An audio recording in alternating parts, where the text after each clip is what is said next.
Hi, boys and girls. Mrs. Curry here.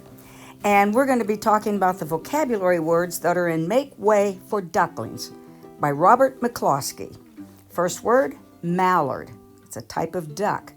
And there is a male duck called a drake and the female duck called a hen. The male has a bright, bright green head. Very pretty, isn't it? Here they are in flight. And here is a mallard hen with the eggs in her nest.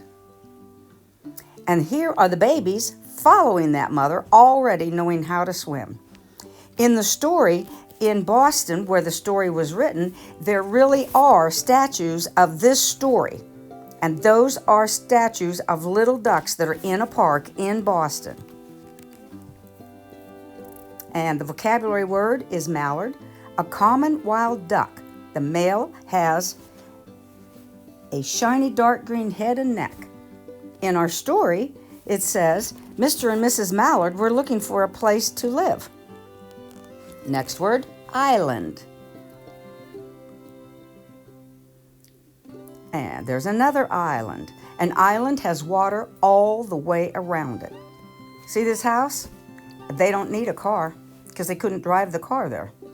There's another island, completely surrounded by water. And our definition for island is an area of land that is surrounded by water on all sides. In our story, it says when they got to Boston, they felt too tired to fly away. There was a nice pond with an island. Next word, dither. That's a state of being undecided. See this monkey? He can't decide which he wants, the apple or the banana.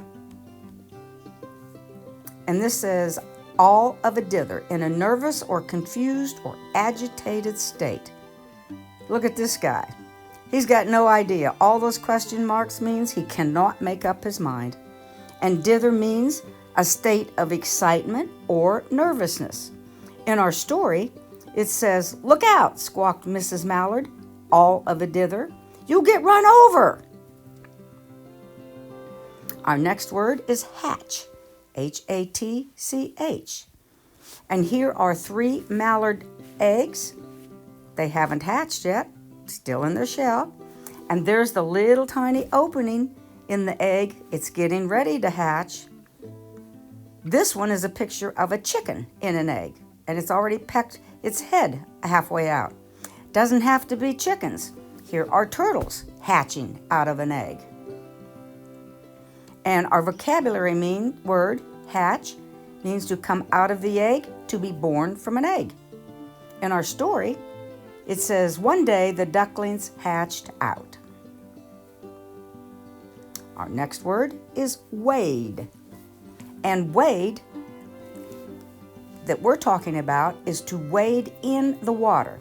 You may have already done this. It's getting your feet wet in some water. Here are some girls, they're wading up to their knees in the water. And it doesn't have to be children or people. There is a great blue heron wading in the water. And when we read about our flamingos, they wade in the water. In our story, it says, they waded ashore and waddled along. And there's some cows wading. And it means to slowly walk through water. You look for those words when the story is read to you. Bye.